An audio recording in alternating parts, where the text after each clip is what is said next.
Hey guys, it's Carla from the Paper Trail. Thank you for being here. Today I'm going to make wall hanging from cardboard. This is a very simple project, and chances are you've already got all the stuff you need for it, so it doesn't require a lot of supplies. So first what I've done is cut a piece of cardboard. This is not corrugated cardboard, it's just hard cardboard. And I put some glue and water mixture over it so that I can glue my sheet music down. So I just want to make sure that I get it all smoothed out. And then cut away the excess paper.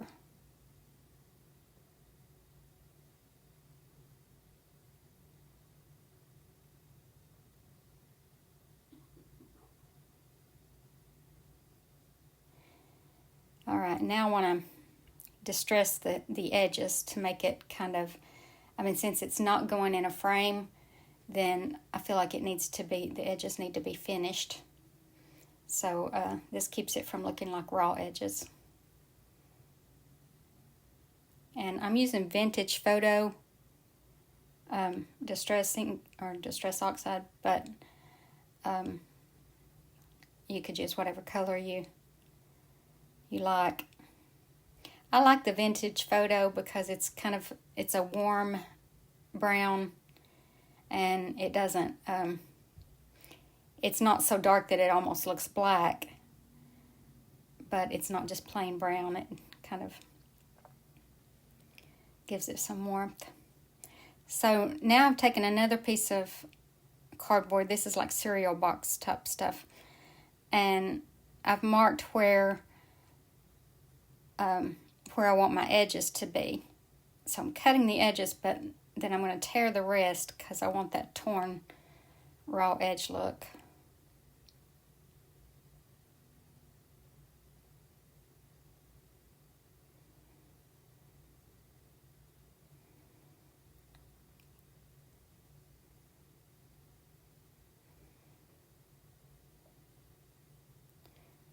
So I'm going to lay it there and see if I like that, and I want to tear a little bit more off of it.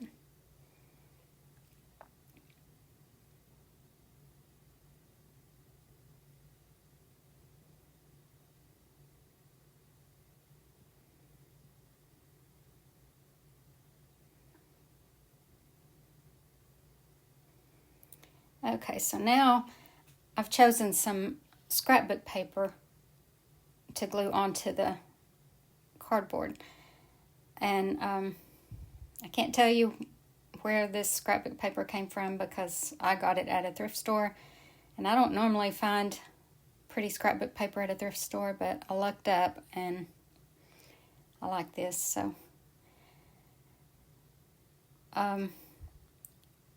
So I'm trying to get that corner right so that I don't have to cut it, and then I'm gonna smooth it out and then cut away the excess from the back.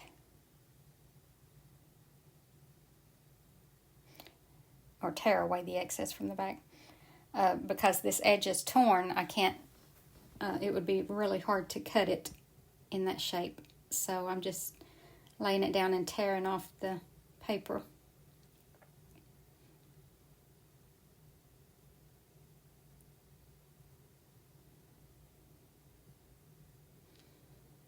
And then again, I want to finish the edges.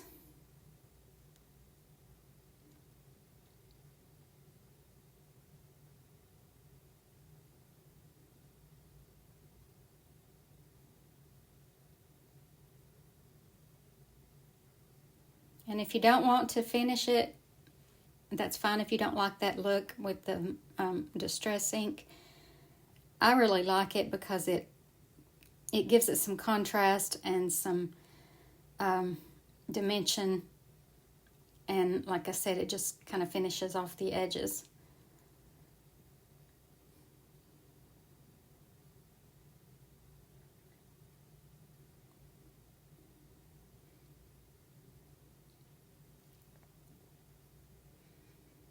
Okay, so once I determine exactly where it goes, I'm going to put my glue on, and I'm going to skip some spaces on this so that I can also use hot glue, and the hot glue is just so that it will dry fast for now, but this tacky glue is going to give it a long-term hold.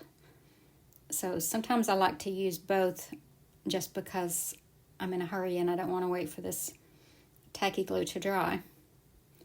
So that's all the hot glue is for.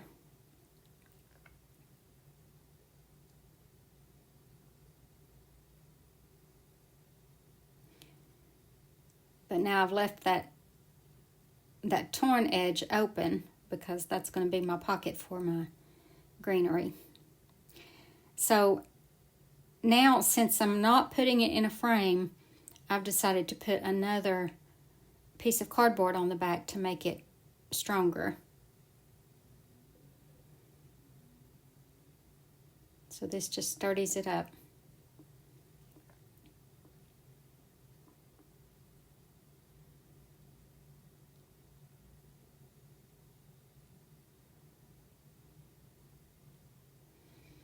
So now I just want to decorate the front of it. And really, I'm just making this up as I go, and it's very haphazard. You don't have to put a lot of thought into this. I just want to keep the same color scheme going, but I want some contrast and some layers.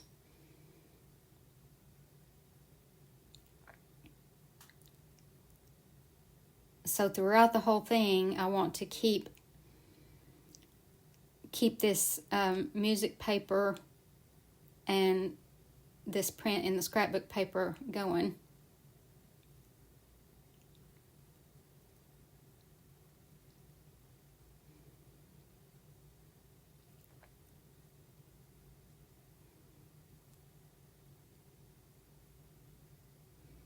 And this is a lot like junk journaling. You just kind of throw things on there.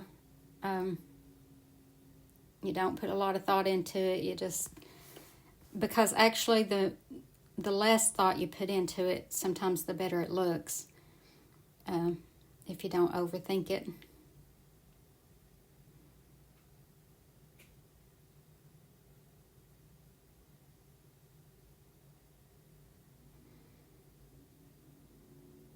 So I'm still just creating layers right now.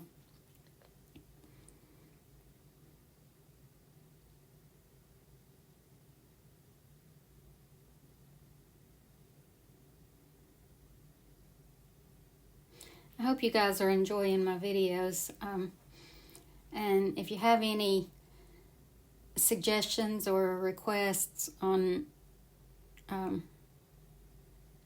what I could make on a video, please leave it in the comments, because sometimes it's hard to know what you like and what you want.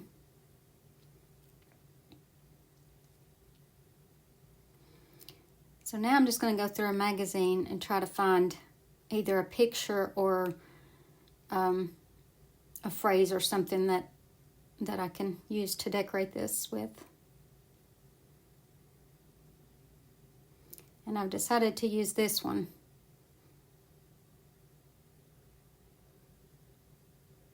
So again, I'm just tearing, leaving the edges torn.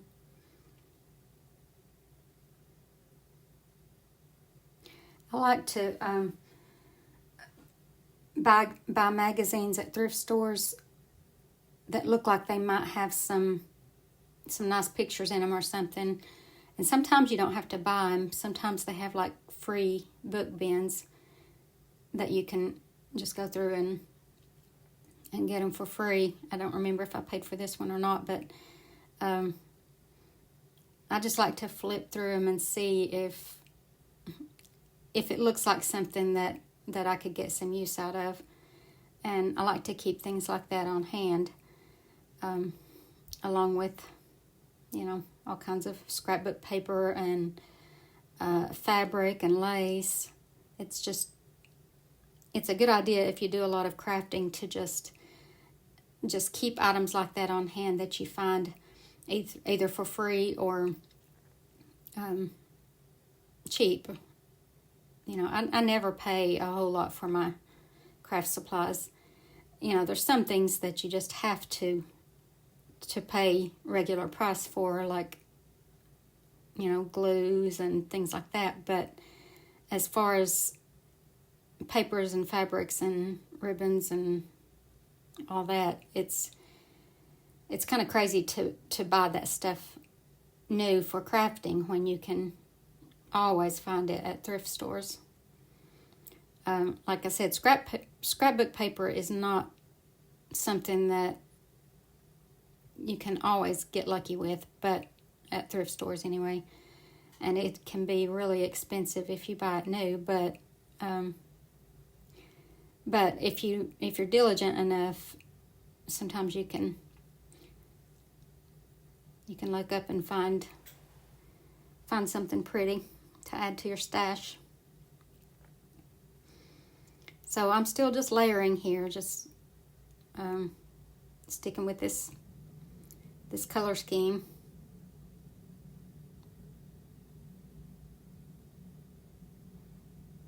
And really, the more layers that you put on it, the better it looks. You got to stop at some point, but each layer just adds more dimension and more character to it.